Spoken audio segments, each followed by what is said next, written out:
Now, I say all that because Bunyan is very truthful about his own life here, and in his autobiography, which is called Grace Abounding to the Chief of Sinners, you'll hear him say over and over again how vexed he is by his own behavior. Here we have this great man with his great mind to be greatly used by God, and yet every day he's troubled by his own behavior. And I know what he means by that. If you're a real Christian, you'll know. If you're listening to me and you call yourself a Christian and you don't know that feeling, I can promise you this, you're no Christian. You're deceived by it. That's the one thing I can tell you. It's no badge of honor to say, well, I've sure got it made now. I keep the law perfectly. I'm just a... If you start talking like that, the one thing I know is that you can't have a need for grace. And Christians, above all, are beggars. They need grace because they are not what they want to be. Okay? So please, stay with me when we go to this next section. Let's see how our hero gets his mind comforted over this.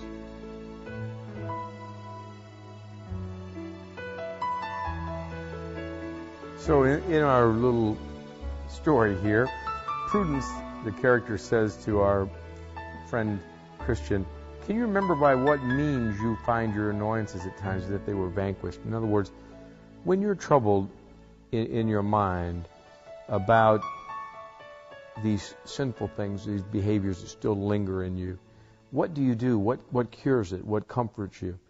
And he says, yes, when I think what I saw at the cross, that will do it. In other words, when you're a Christian and you're troubled and in turmoil over,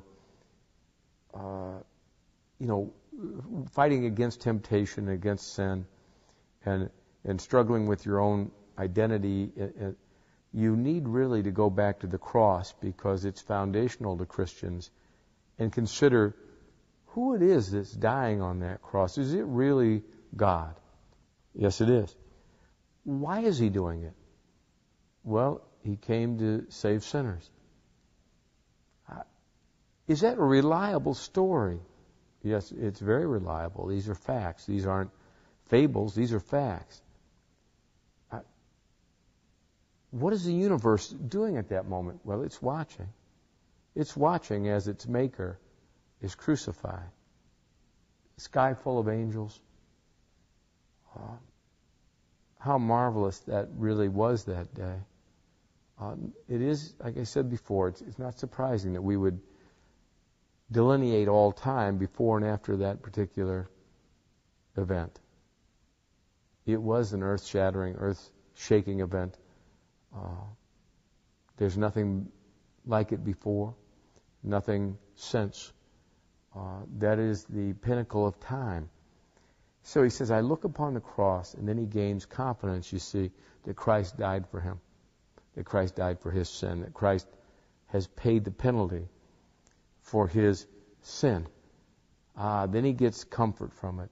And he says, also when I look upon this coat I'm wearing, this robe of righteousness, I realize, well, wait a minute, I'm not counting on my own righteousness, because when I consider my behavior, my own righteousness is as filthy rags. I don't have any. But when I see this coat, this wonderful coat that he gave me, I realize I'm safe. I'm really righteous. I look righteous because this coat is a coat of real righteousness. I take comfort in that, he says. And then he says, I have this assurance with my role that I carry because I realize all these things are true. Then he says, and then I tell you the last thing that gives me comfort is to think about where I'm going. In other words, he wants to be through with the slough of despond, the hill of difficulty. Little does he understand at this moment that he's headed for the valley of humiliation and then the valley of the shadow of death. The harder times are still in front of him. But he knows this. I can get comfort when I think about where I'm going. The safety of being in heaven. The safety of being through death and on to real life. And that's what I'm always trying to convince myself of, is to look at that day and imagine heaven now, and to know I'm a citizen of it, as it says in Philippians 3:20. I'm a citizen of heaven now, though I'm not there bodily. But surely I'm going to lay this body down very shortly. Perhaps before these shows air, I might be dead. If not, it can't be that long. I'm 58 years old. Lois reminded me the other day I'm nearly 59. I don't know how long you're going to live, but I don't know. I've lived a hard life. I don't expect this old body to carry me much farther. And I'm going to be someplace, but in fact, it's the place I want to be. I can be safe there. This is hard here. So he says, if I can reach that shore, if I can reach that celestial city, I'll be safe, and I won't be troubled anymore. Remember, that's what the Apostle Paul was really saying in Romans 7. Who's going to deliver me from this body of death? How is he going to get delivered from this body of death? By dying. You see, the body of death here meant trouble for him. Vexation. He didn't do what he wanted to do. There'll be no disobedience in heaven. There'll be no shackles from sin and no temptations that'll overcome me. That's here. There's no fighting against a foe like Satan there. He'll be vanquished then. I'm safe beyond his reach there. You see, death really puts an end to this warfare that I now feel every stinking day of my life. But you can go to the cross and get comfort for the journey. You can look at that robe of righteousness, which isn't yours, and get comfort for the journey. And you can look at heaven, where you're aiming for. It's the celestial city, Mount Zion, in our character's way. And you can find it. Now, in this next section, it's kind of an odd section, a sad section for me, because one of our characters, her name's Charity, starts to question our hero about his family. And it's not fun to think about what a poor job you might have done as a father in explaining these things to your children, or leading a life that really wasn't a godly example as a father ought to with your children. So this one kind of touches me in a way that I'm not really happy with, but it seems like it perplexed Bunyan also. So let's see how he handled it.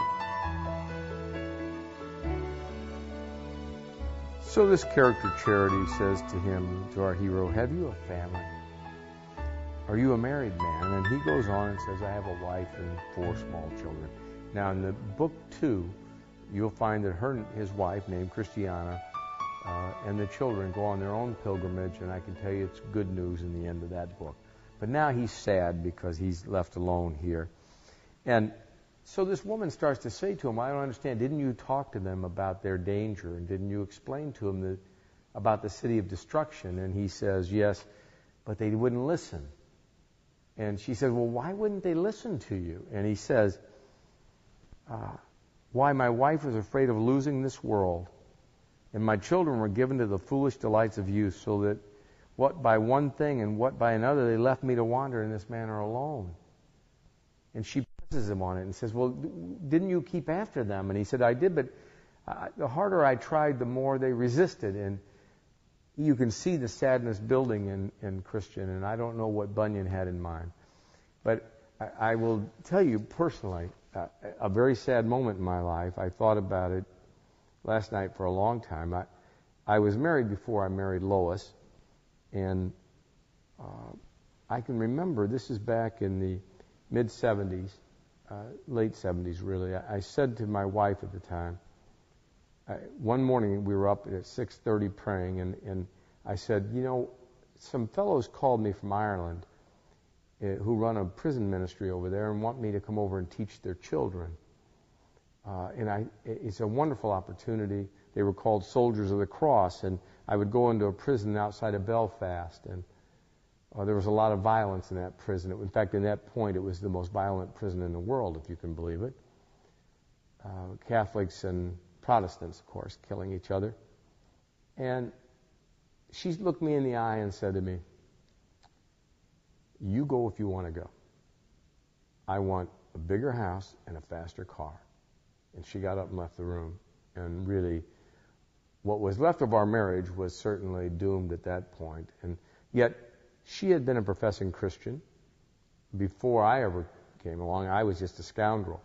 But my conversion caused me to want to serve the Lord, and it wasn't what she wanted. She wanted really for Christ to serve her and to give her benefits, and I wanted to serve him, and we were headed in different directions, and it was a very sad moment in my life, and it still is sad to me, even though it's worked out for me, because I've been married now to Lois for 12 years, and Lois couldn't be more wonderful in my mind and couldn't be kinder to me than she is. Just what this old man needed, the Lord let him have. But it finishes this section with our hero sad, and he can't worry about his family at this moment. He can just mourn over them. And he comes to the end and he says this: I see that the Lord is such a lover of pilgrims. See, why? Well, the other day I was talking to a girl in Chicago. I said to her, can you imagine, women always want a husband who can provide everything for them and who loves them with some sort of undying love. Why wouldn't they want a Savior the same way? Here we have a Savior who's perfectly powerful and holy and able, and then he's also at the same time proved his love for them by coming and dying. Why can't you find him irresistible as he is to me? Because he truly is. And this ends like this: that he had made many pilgrims princes, though by nature they were beggars born, and their original had been the dunghill. Listen, we're born, as he says in Man of La Mancha, we're born on a dunghill to die on a dunghill. That's how this world is. And beggars like Bill Moore have been made princes before. That's the difference. Christ does the making of the beggar into the prince. I'm not a prince by nature. I'm a beggar. So are you, if you're a Christian saved by grace, and certainly still a beggar and in need of a Savior if you're out of Christ now and an unbeliever. Don't be bullheaded and do that. Be soft-hearted. Think of your family if you can't think of yourself. Think of your children. I did poorly by my children when I was a young father. I try to do better by them now. But I can't make up for what I did wrong. If you're young, correct what you're doing now. Follow Christ. Lead your family in that direction. Be a good father.